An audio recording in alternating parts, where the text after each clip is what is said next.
They keep the system on bay. They've been playing us all day, and we black. Nothing left in my way. So quit tripping and push play. Don't you know? They keep the system on bay. They've been playing us all day. Nothing left in my way.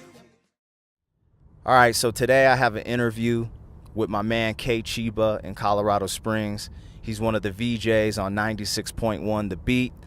And it's kind of cool because he's going to have me in there perform a couple of joints. And this is actually a recorded, so this isn't live. But the interview, they're going to record it, and then they're going to put it on 96.1 The Beat, which is a very good look. It's an FM station that's pretty popular out here. So that's a super good look. So we're going to run in here, do a dope interview, and then actually a performance as well. And they're going to throw it on Iheart Media. I think that's an affiliate with Iheart Radio. And so, you know, radio is moving more and more towards streaming and online. So, you know, all these different things like Iheart Radio are a blessing. Coming up out here as a young man, I actually had a beef with 96.1 The Beat. And I actually used that controversy to record an album called Iheart Radio. And, you know, it was crazy because I was just on some young, dumb stuff back then.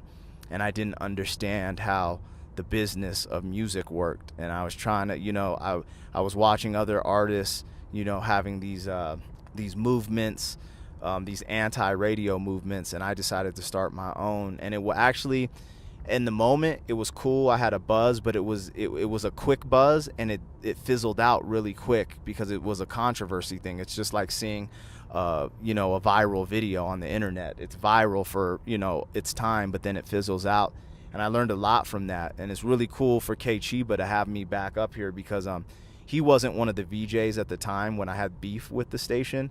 But everyone in Colorado kind of knows about that beef. And it was really cool for him to invite me up here after all that. And know that's water under the bridge. And, you know, I've made my apologies and all that stuff. So here we are about to rock this interview. Add me to it. Exactly where you need to be. I'm your idol.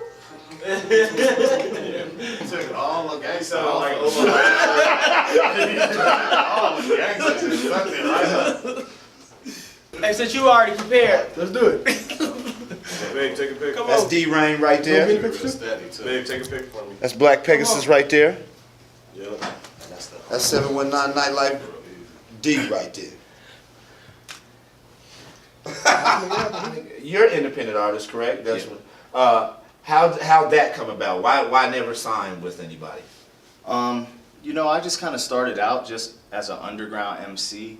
So it was just like the natural progression. I just was like really go out and just do it. And I didn't really have a template or anything to follow because we were out here. So there are things, let's say, going on in Texas or California that I wasn't aware of because it was before social media. So, you know, all I knew was to press up CDs and try to sell them. And I wouldn't have been opposed to getting a deal. Nothing just ever really transpired. And to be 100% honest, I just don't think the music was ready. Like when I was young, I got a really quick buzz from battle rapping. And I was on this huge platform. A lot of people heard of me, were buying records and seeing me. But I don't think it translated into anything super big at the time because the music wasn't ready, you know what I'm saying? So in hindsight, seeing that, you know, that's probably what kept me indie because it was really just my hustle and just like going out there hand-to-handing it. Who'd you look up to? I mean, I was always into a lot of East Coast stuff like Wu-Tang, Biggie, you know what I'm saying? I was really a fan of Dead Prez and stuff like NWA as well to spread it out, but I was really heavily influenced by like lyrical miracle stuff, you know what I mean? So, but yeah, a lot of East Coast intentional with it because I'm a fan of a lot of different artists, and this actually changes up to my mood, you know what I'm saying? But right now I'm gonna give you my top 5. Wu-Tang #1, then I will go with Sean Price, and then I'm gonna go with Eminem's up there. Okay. You got 2 left. I'm just gonna go with Tupac and Biggie because the feelings I got from all their records. I can dig that. If you could give advice to anybody in the game, what would you tell them?